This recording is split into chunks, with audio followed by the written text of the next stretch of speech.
ಅಲ್ಲ ಅವನಿಂತ ಕಲಿಬೇಕಾಗೈತೆ ಅವ್ನ ವಯಸ್ಸು ಎಷ್ಟು ಕೇಳ್ರಿ ಅವ್ನು ಸ್ವಾಮಿಗೆ ಅವ್ನು ಹಾಕ್ತಾನಲ್ಲ ಪೋಸ್ಟಿಂಗ್ ಮಾಡಿಸ್ತಾನಲ್ಲ ಸಣ್ಣ ಹುಡ್ರ ಕಡೆ ಅವ್ನ ವಯಸ್ಸು ಎಷ್ಟು ಪ್ರಬುದ್ಧತೆ ಅವನಿಗೆ.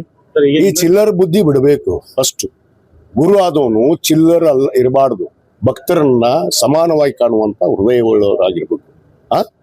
ಭಕ್ತರನ್ನು ಚಂದ ಕಾಣಕ್ ಹೇಳ್ರಿ. ಯಾವ ಬಟ್ಟಿಯನ್ನು ನಾವು ಧರಿಸ್ತೀವಲ್ಲ, ನಾನು ನಿನ್ನೆ ಅದನ್ನೇ ಹೇಳಿದ್ದೀನಿ, ಆ ಬಟ್ಟಿಗೆ ಇದೇ ಹೌದಪ್ಪ ನಾವು ಮಾಡಿದ್ವಿ ಕರೆ ಒಪ್ಕೋತೀನಲ್ಲ, ಮಾಡಿದ್ರೆ ಉಳಿಲಿಲ್ಲ, ನಡ್ಕೊಳ್ಳಿಲ್ಲ ಮನುಷ್ಯ. ಅಲ್ಲಿ ಬಿಜಾಪುರದಲ್ಲಿ ಇನ್ನೂ ಕಂಪ್ಲೇಂಟ್ ಬಾಕಿ ಐತಿ. ಅದ್ ಏನಾಗೈತೆ ಅದ್ರ ಬಗ್ಗೆ ಜನರಿಗೆ ಸಮಾಜಕ್ಕೆ ಉತ್ತರ ಕೊಡಂತ ಹೇಳ್ರಿ. ಮೊದ್ಲೇಕ ಎಲ್ಲಿ ಹೋದ್ಲ ಅಮ್ಮ, ಯಾಕೆ ಕಂಪ್ಲೇಂಟ್ ಕೊಟ್ರು? ಅವ ಹೇಳ್ತಾನ 11 ಕೋಟಿ ಇದ್ದಿದ್ದು 3 ಕೋಟಿ ಡೀಲ್ ಬಂತ ಅಂತ ಅವ ಮಾತಾಡ್ತಾನ.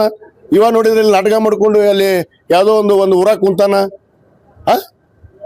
ನಾಟಕ ಹಾಕ್ಬೇಕ್ರಿ. ಅದಕ್ಕೆ ಸಮಾಜಕ್ಕೆ ಉತ್ತರ ಫಸ್ಟ್ ಕೊಡ್ಲಿ, ಆಮೇಲೆ ಮಾತಾಡ್ತೀವಿ. ಅವನಿಗೆ ನನ್ನ ಬಗ್ಗೆ ಮಾತಾಡೋದು, ಅಧಿಕಾರದ ಬಗ್ಗೆ ಮಾತಾಡೋದು. ಈ ಯುವ ಬಂದ ಮ್ಯಾಗ ನಾವು ಅಧಿಕಾರ ಮಾಡಕತ್ತೀವ. ಕಳೆದ 50 ವರ್ಷ, ಇವ್ನಿಗೆ ಇನ್ನೂ 48 ಆಗಿರ್ಬೇಕು ವಯಸ್ಸೀಗ. ಇವ್ನು ಹುಟ್ಟಕ್ಕಿಂತ ಮುಂಚೆಗೆ ನಾವು ರಾಜಕಾರಣದಾಗದೀವಿ. ಅದು ಅವನಿಗೆ ತಿಳ್ಕೊಂಡಿಲ್ಲ. ನನಗೇನು ಬುದ್ಧಿ ಹೇಳುವಂಥದ್ದು ಅವನ ನಂತರ ಅವಶ್ಯಕತೆ ಇಲ್ಲ.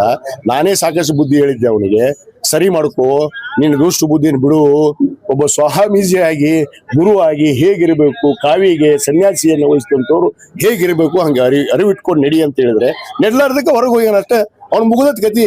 ಅವ್ನು ಇನ್ಮ್ಯಾಗ ನಾ ಮಾತಾಡೋದು ಅವ್ನ ಬಗ್ಗೆ.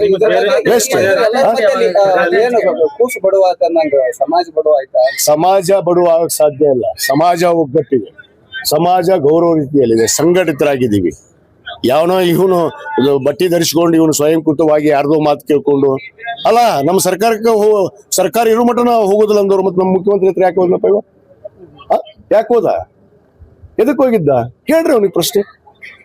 ಉತ್ತರ ಕೊಡು ಅಂತ ಹೇಳ್ರಿ. ಕಂಪ್ಲೇಂಟ್ ಮಾಡ್ರಲ್ಲ 3 ಕೋಟಿ ಕೇಳ್ಯಾರಂತ, ಅದಕ್ಕೆ ಮೊದಲು ಉತ್ತರ ಕೊಡು ಅಂತ ಹೇಳ್ರಿ ಸಮಾಜದವ್ರ ಬಂದು.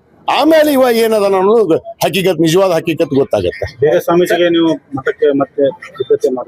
ಯಾವ್ದು ಸ್ವಾಮೀಜಿ ಮಾಡೋ ಪ್ರಶ್ನೆನೇ ಇಲ್ಲ.